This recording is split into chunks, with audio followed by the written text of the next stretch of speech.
First, let's get into some of the news items we've got here tonight. I have announced and launched a planned protest to occupy the Fed. Instead of just saying capitalism is evil and all companies that have stocks and bonds on the stock market are evil, which is obviously ridiculous, we're going after the big 6 mega banks that created the 1.5 quadrillion, that control our government, that have gotten the 27+ trillion in banker bailouts. We are going to start this Friday, Saturday, and Sunday occupying Federal Reserve banks across the country. There are only 12. And the head of Region 11 is Dallas. I'll be there Friday, 6 o'clock. I'm going to end the radio show and drive up from Austin. I'm going to demonstrate and point out the criminal activity and hope that people actually occupy it for a few weeks to draw media attention. Then I'm going to turn south and drive to Houston to their branch and then over to San Antonio. So I'll be 6 p.m. Friday, Federal Reserve Dallas. High noon at the Federal Reserve branch of the Dallas Reserve, which is even a bigger complex, down in Houston, Texas at high noon on Saturday. And then, of course, Sunday, we're going to be 10 a.m. to noon there in San Antonio at the Federal Reserve Branch Bank.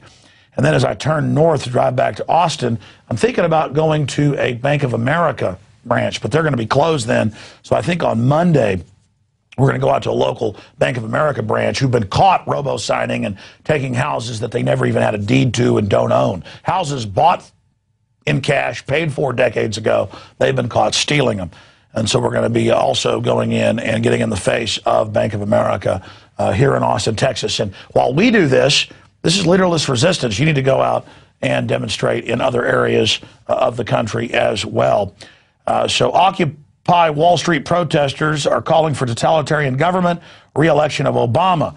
That article was the #1 story on the web Sunday and today because the Drudge Report made it the big giant banner link up there that this guy will save us. The individual totally bankrupt psychologically, morally. You're talking about a complete and total puppet of the globalist.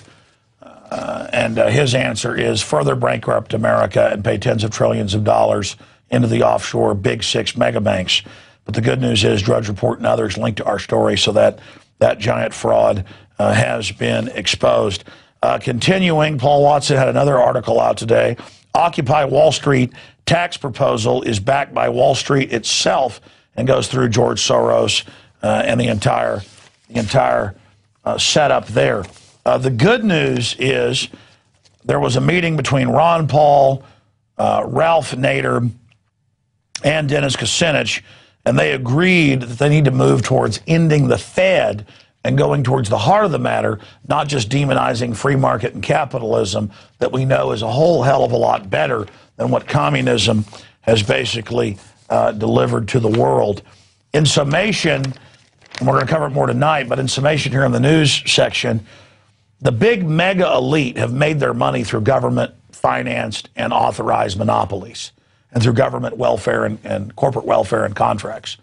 And they are pushing right now a movement towards fully turning America into a collectivist state where the big global mega banks sit offshore and are exempt from all the taxes that they levy on us through austerity. So if you are against this tyranny, I want to challenge all of you, no matter where you live in the United States. In fact, we could put that map back up that shows the 12 Federal Reserve banks. No matter where you live in this country, you're just a few hours, in some cases just a few minutes, away from the real criminals. And it's important that we go there with a demand that the power of the purse be given back to Congress, that the Federal Reserve Act of 1913 be overturned, and that Wall Street and the inner coterie that created all these derivatives be brought to justice and these debts be written off to Wall Street and the American people not be forced to pay. So if you want to get that article out to everybody, it's Occupy the Federal Reserve movement launched, going at the real establishment, not some rebellion against the tyrants led by the bankrupt puppet who's clearly blackmailed Barack Hussein Obama or Rick Perry or other such minions.